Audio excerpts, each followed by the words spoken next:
Adom TV so be dwonju me die so dia o kan si on sempa esa kana no pen so ja me din di Enoch Kwasi Wolanyo Wallace agudie catch back up the only nomenclature professors degree in sports the Al Regina Wallace the nation's presenter and medicine kunya na me kono quantum coding small do esa kana no pen so e wo Ghana agudie ejao channel so am se nwuma koni emiensa omna bom ska dwetwe me na no pedin common eba 1xbet. I've always told you that betting is better than sakawa. Bet the intestinal which is trying before din before trying to kuma bi odin kuma san manum.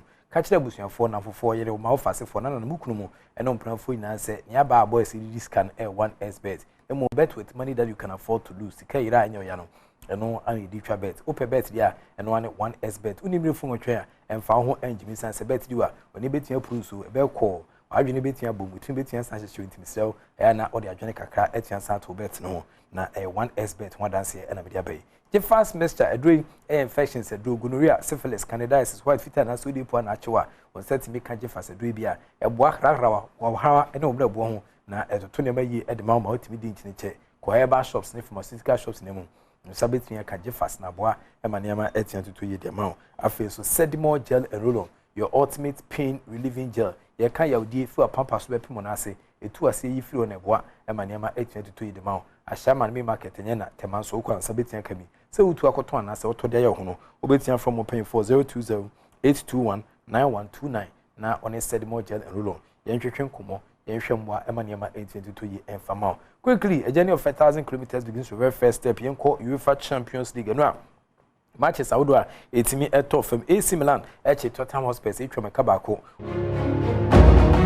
na anu ada ne koba start wenchirem eye asase wo so kese papi mu ewo Turkey for ehye so na yehwehwe nipa hwehwe nipa Ghana ni abranti efense Christian atwetwa samoti akan ede ma hataya sport bobuko no na enyade a yehuno na obi bi ya sotre se abranti no omanya ehuno na so se nkuntomponi na braba na ehwe akire ne se Christian atwestela enyade a yetimse se huno na se ohwa dan ene no tie ne nyama agu nkofo so still oguso ehase eno ampemfo san akonhwehwemu eye se omo ehwehwe nim se kwa bia so no bia Christian atwetwa sam onsusuo se ase ne fie no anase ne dan wo no omo ede omo ni 18 sanchire omo tuyetuye a omo hu se odumfo bi so hye bia osu te so tiem se yemagino omo kohwe ya still na nye Christian atwetwa sam me no kasa de bisi sabere de mpemfo che se ne mpabo bi ene ne nema bi ne nkawa bi ne dade de omo ne nam sa hye so no omo satimi akaba Christian atwetwa sam akasa de bisi sabere omo sa enyankane Enefuan kroni ina earthquake nisi wo take ya enam so na Ghana ne di share Christian Achu eda na otimu no ebugu ya ene onam so nti embenifo adomo sukwa yenhu no ene yi ni agent owura ne diade na na asachire ede abetu dwa se sabre yi oni atwe abusuafo akopie take mamu a bia ya na branch ne tie no omakohu ne mpabo amienu wo ho na emom omuhu abrantie ya omosere se boboku na atwebo e wo take no ompenifo betene omani ade ahwe saa asem ya asi na adumfo bi nso aye omomoa na omado asase na se suko na omode share Christian Atwu omohu no nti mpenifo tie de omo kana ombrante mpa so na omode share no wo manyene nkwa nti Christian Atwu twasam besi sabere nyade ampemfo ni ahye ne so omsene pabo bi na sedda na fo ana omotase ya omodidi adanse se ebese na omususu se sabia ho ebia na Christian Atwu twasam hye wonti no cameras ne krama hodo e de bae ne mpemfo hodo a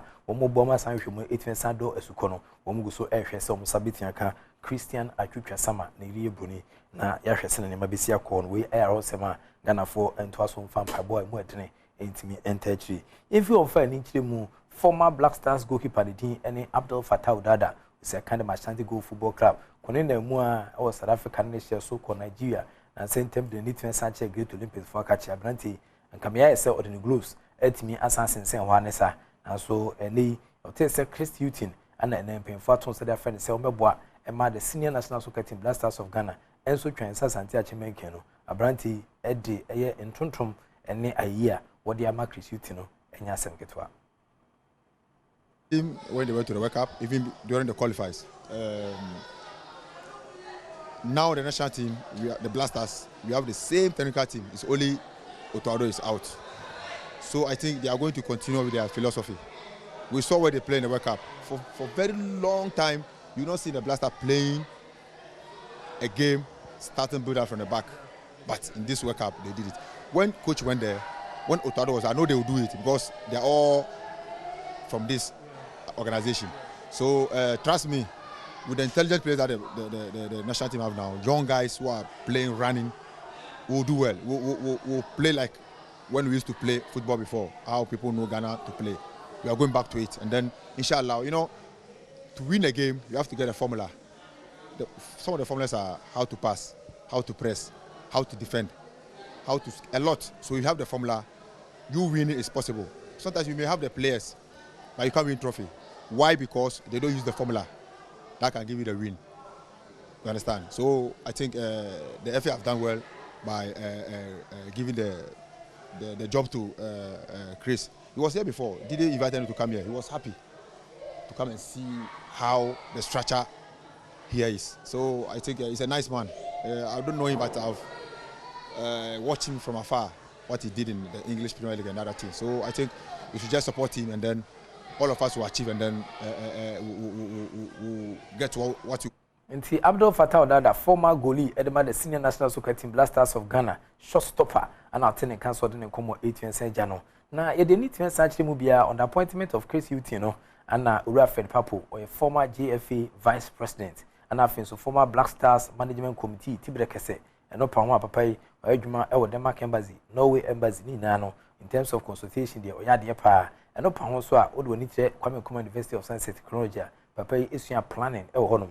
And never didn't come out the newly appointed coach Chris Utina and Canon and campaign for the Basse on Mabwa and my technical support.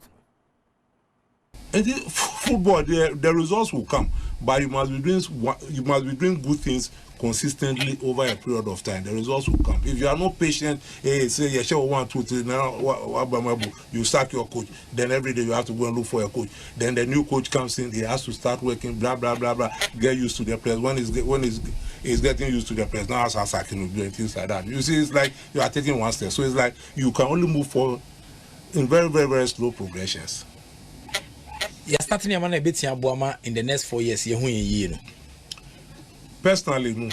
I think, say, that's why I'm happy, say, the FA has selected Chris Hutton and then maintained George Boatini, referencing Masa Didi Dramani. And I'm sure, say, most of the cast staff will be maintained. I think that is good. Then at least you don't have the challenge or problem of the new coach or the new coaching staff getting to know the players and the players getting to know them. At least you clear that hurdle. And to one a bit of an advantage going forward. And I think that step is also a very good step.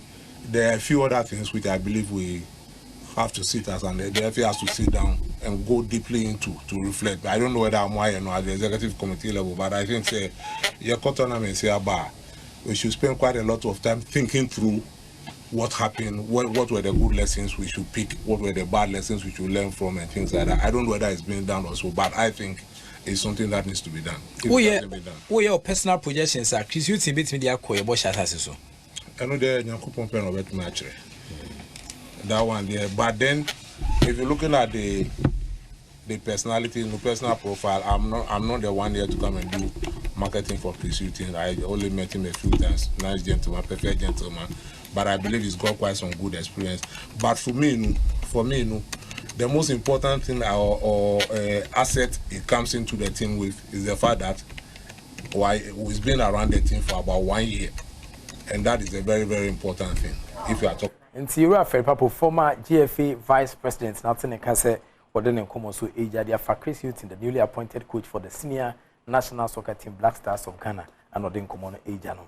Edibu Sia na Madawasi, so mom say one expert. I've always told you that betting there is better than Sakawa. In terms of which is who can before, who didn't before, can come be a didn't come san manum. So catch up with your phone for 4 years, mouth as a phone and Nina Subia and fan when you and neighbor say chairman, when you're more fun and share freedom, independent. As a music assemble, one expert and a bois. Said more gel and roll on your ultimate pain relieving gel. You can't give for a pump as Bepimasia, a dream to assess come. Ko temania shaman or sabitia cabina face with fast mixture.